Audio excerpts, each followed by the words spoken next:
Welcome back to the Shepherd's Pie, a slice of hope to raise faithful kids. I'm Tony Kolenc, a professor at Ave Maria School of Law, father of 5 kids, a homeschooling columnist, and the author of the teen fiction series, The Harwood Mysteries. By the way, this summer I've been having a lot of fun starting to write book 6 in that series, the title which will remain anonymous for now, but book 5 will be out in October, and I'm hoping for more after that. But today I have as my guest Maria Riley, an author and editor, and we're going to be talking about ways to bring the lives of the saints to our kids.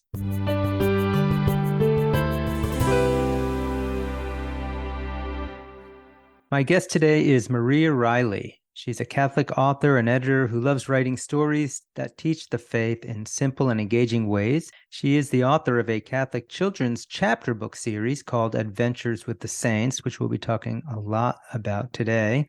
She earned her bachelor's degree in English Communication Arts from St. Mary's University in San Antonio, Texas, spent most of her adult life in a vocation as a wife and mother, wherein she lives in Kansas now with her family. She's also a friend and a member of the Catholic Writers Guild. So great, Marie. It's wonderful having you on the Shepherd's Pie. Thanks, Tony. It's awesome to be here. So maybe tell us a little bit about your background and how you got interested in writing and editing. Absolutely. So I always dreamt of becoming an author. One of my few life goals has been to write and have a book published. And so, boom, check that mark. But shortly after college, I met my husband and we got married, and I was called into my primary vocation to serve as a mom. We have 4 amazing daughters here on earth. I have 5 children that I lost through miscarriage who are waiting for me in heaven. And I have been spending most of my adult life ministering to the needs of my family and being really available to them. And then a couple of years ago, so 2 years ago now, my youngest started kindergarten, and I had that mom mental battle. Do I go back to work? Do I stay home? How do I find that balance? And I believe none other than the Holy Spirit gave me the encouragement to start pursuing my dream now, which allows me to still be really available to my family and still fulfill this passion that I have for writing and getting good books out into the world. So when you were younger and dreaming about being an author, were you thinking about writing the kinds of books that you're writing now? Absolutely not. The first book that I ever completed, the first manuscript that I completed, is actually an adult full-length secular novel that is still sitting on the shelf. I still have dreams of getting back to that one day. But while I was maybe 75% through with that, I was listening to the Bible in a Year podcast one day, and I felt kind of knocked over the head with this idea, the Adventures with the Saints, which is, in very simple terms, a Catholic magic treehouse. So I have kids who time travel, and instead of going to different time periods and learning about historical figures, they get to time travel and meet a saint and learn a lesson from them and then come back. And my children adore the Magic Treehouse series and are at that age where this level book is perfect for them. And I felt especially equipped for this mission because I've spent so much time in early chapter books with all of my kids, reading with them. And then also just as a mom, knowing the quality of books that I want kids to be reading. And I wish that there were more better Catholic chapter books out there. And so I thought, well, if this is the problem that God's presenting me with, it's because he wants me to be part of the solution. Hey, and don't feel bad. Most authors have many manuscripts sitting in their drawers. I still have, I brushed one off last year, and I have a new contract coming out for that one. I've got others sitting in my drawer. I'm like, one of these days, I'm going to brush them off, and maybe I can do something with that too. So I'm sure the time will come, right? It's got to be the right time.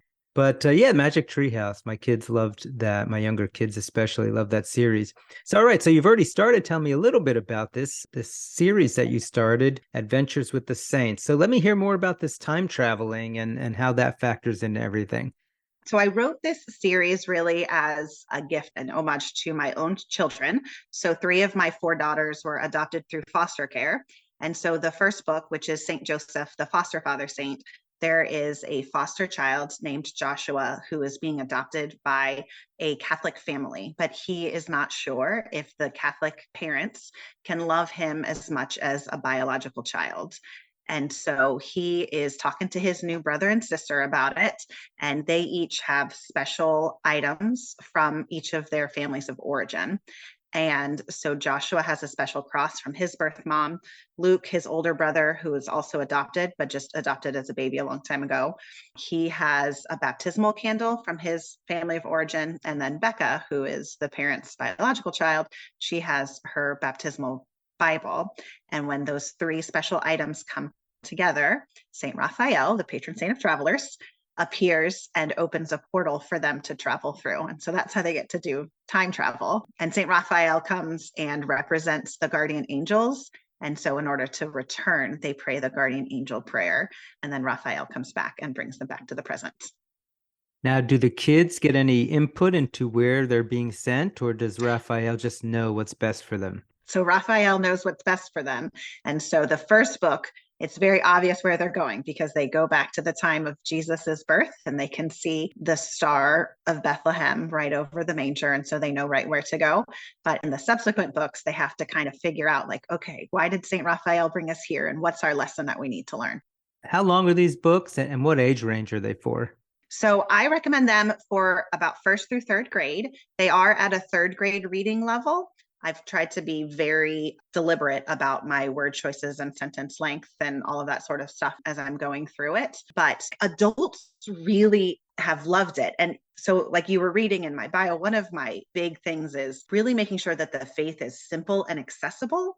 And what I have found is some of my adult friends who are reading these books are having insights and understandings that we're just like having the simple language and having the simple characters are able to let them connect with the saints and connect with the messages in a way that it's not overcomplicated. It doesn't take a lot of brain power, but those messages still ring true for all of us. So in the first book, St. Joseph teaches the kids about what it means to love as a parent, and that biology is not the primary factor because, of course, he's not the biological dad of Jesus, but he loves Jesus and takes care of him and wants to be his dad. And he feels like such a proud, happy dad, even though he's not a biological dad. And that message that we're primarily children of God first, and that family does not require biology, like that's universal. It doesn't limit to just first or third graders. So it sounds like to me that this first choice of a saint, Saint Joseph, very much had a lot to do with your own personal family situation. And in fact, is some of your family situation sort of built into or cooked into this story? Oh, absolutely. I love being able to write into the books the things that my kids and I do together. And so, on a large scale, the adoption, of course, and St. Joseph being the saint who walked along with me and my husband as we were foster parents. We were foster parents for about 3 years.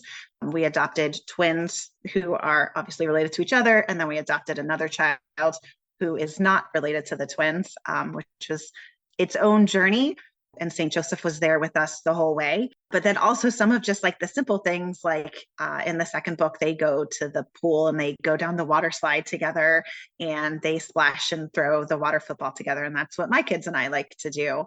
The mom wakes the kids up by singing Rise and Shine and Give God Your Glory. And that's how I like to wake my kids up in the morning. And so the mom in the book does that. And my kids get such a kick out of reading their own life experiences coming to life in my books. I tell people my favorite part of this whole experience, like I wrote my books for my kids and they love them. And if other kids benefit from them, that's amazing. That's awesome.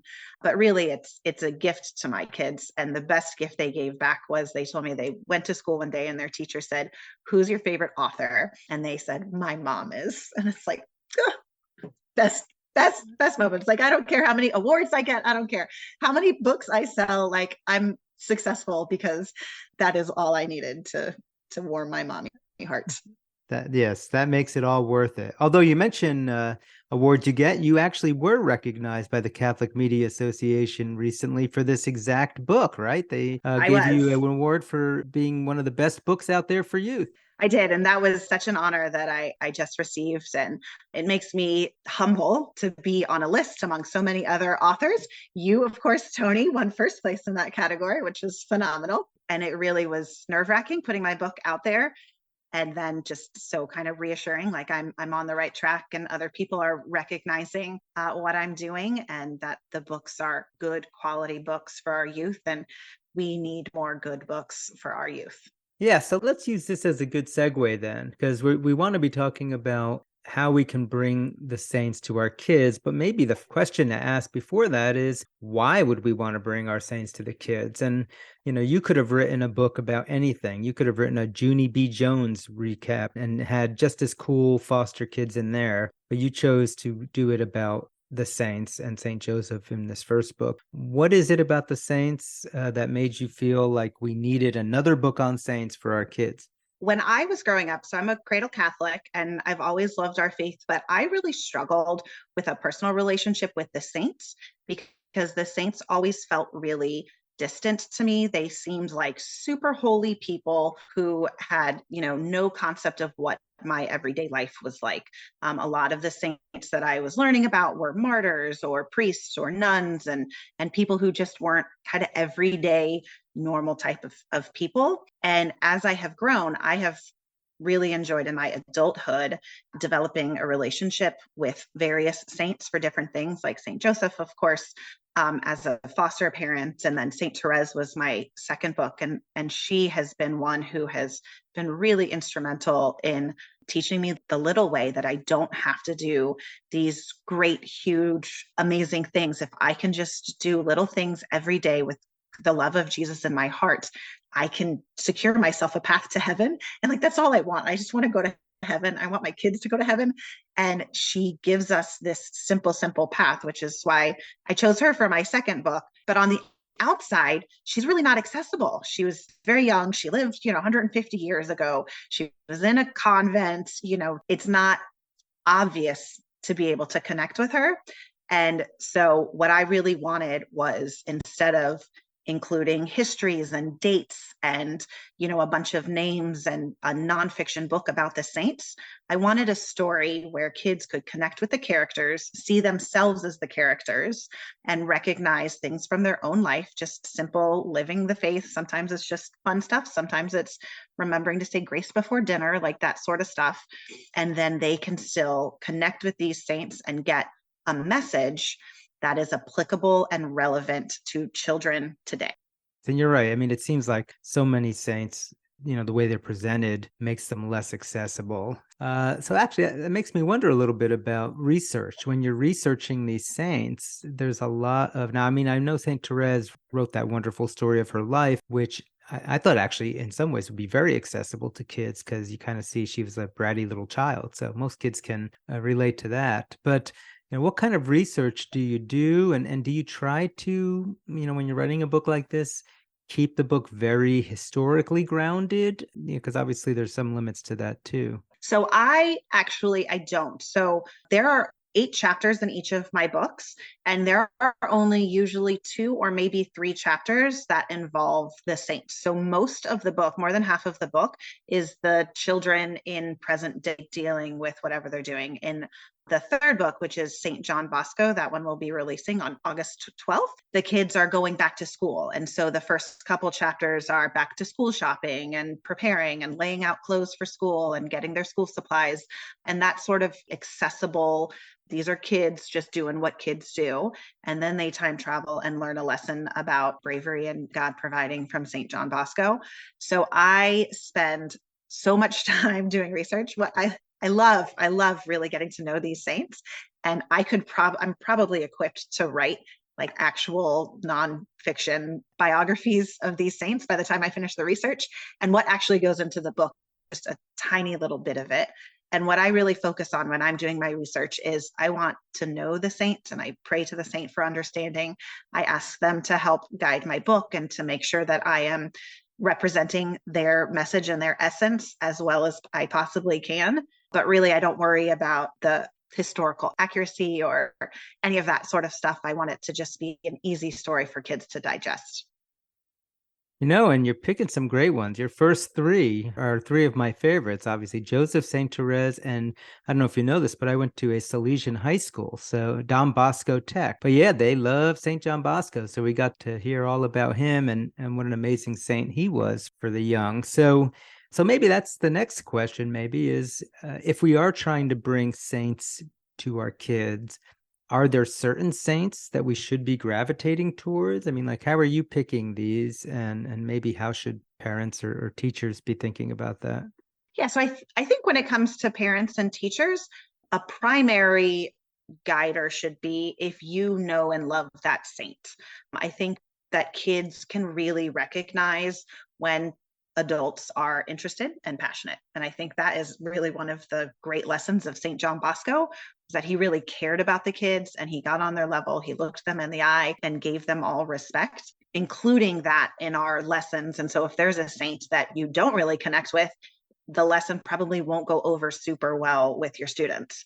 Me personally, especially because I'm targeting first through third graders, the early readers where they're not being read to necessarily anymore. And they're starting to read on their own, but they might need a little bit of help. And they're struggling enough with the words and the reading and all of the other stuff. I chose to stay away from the martyred saints. Because I think that's very scary for that age group. Like, if you love God, then you might get killed for it. And so get psyched if you want to be a saint, you've got death coming your way. And that's something that I wanted to stay away from. And again, it's really about a simple message that can be applicable for kids today. But I let the Holy Spirit guide me in my selection, and I don't feel like I've gone astray yet. If whoever is presenting the message to the kids sees that the adult has a special devotion, that probably is going to be a much more impactful encounter. It's funny you mentioned about the martyrs, though. I had a guest a while back who had written for kids on the Canadian martyrs, a lot of priests mostly who were martyred in some very horrible ways. And that was one of the topics we were talking about. It's like, how do you even present some of these gruesome details to kids? So I guess that is definitely one consideration people should take into account. What are some of the other saints that you have on the horizon, or do you only have the three right now? So number 4 is going to be St. Anthony of Padua, another personal favorite of mine.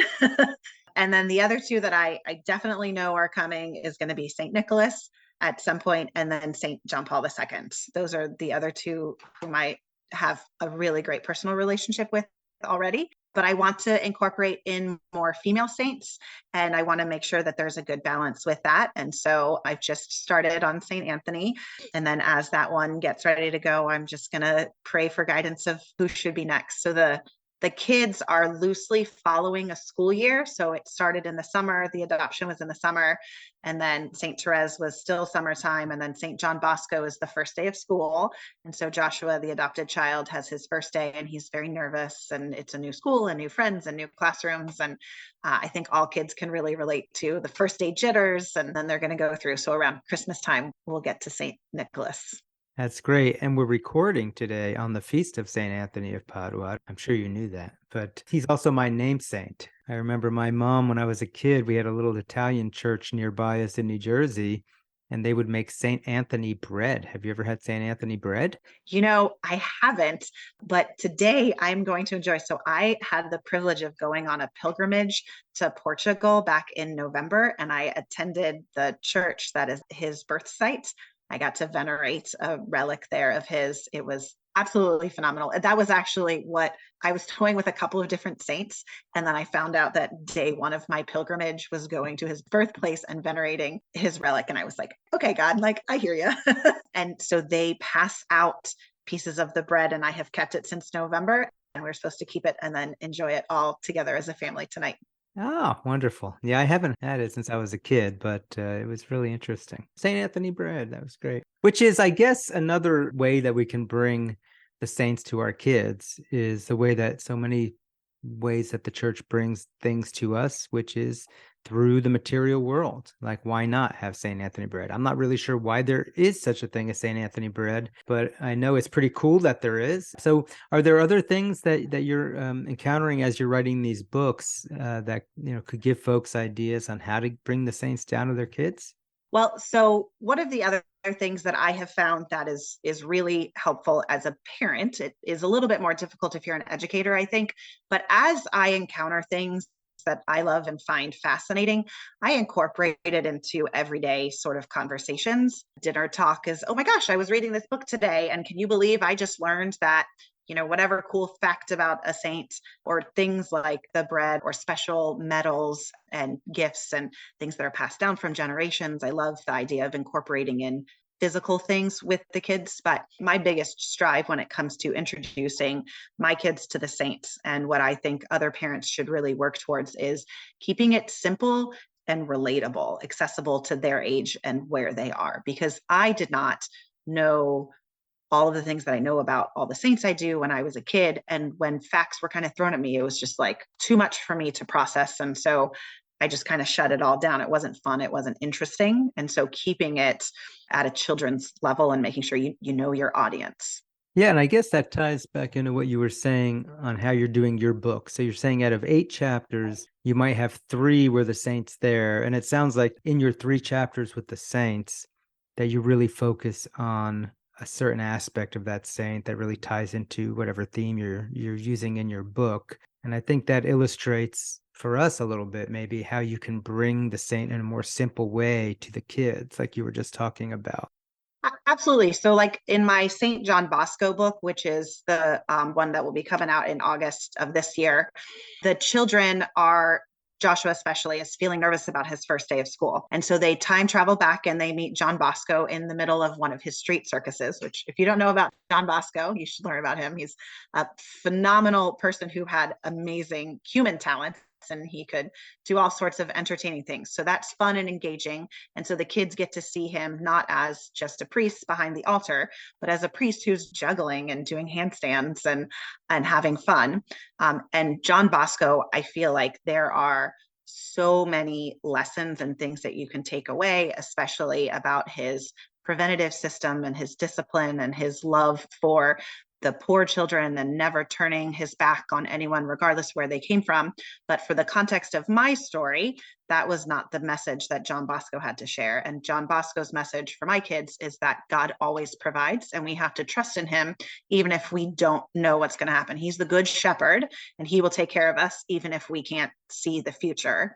And so I kind of left off all of, like, I don't mention that he ran an orphanage. I don't mention, all of the other boys of Turin. I don't mention, there's so many other things about John Bosco that could have been included and would be if it was a biographical book.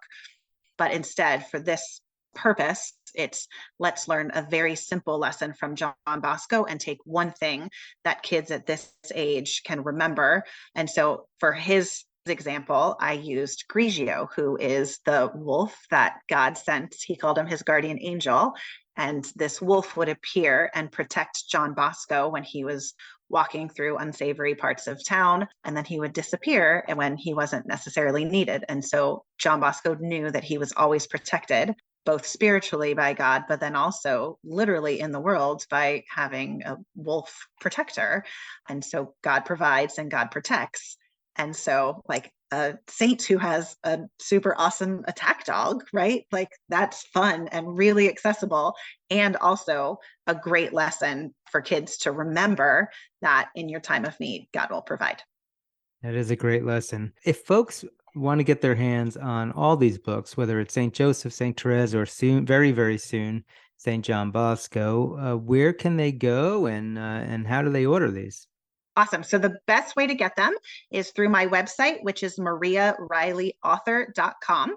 And if you are ordering them this summer before August 15th of 2023, I am doing a summer reading discount. Use the code SUMMER to get 15% off your entire order. And if they do that, I am happy to autograph and personalize all of those books as well. But if you prefer Prime, I'm also on Amazon. And now we're not done yet. It's time for our entertainment segment.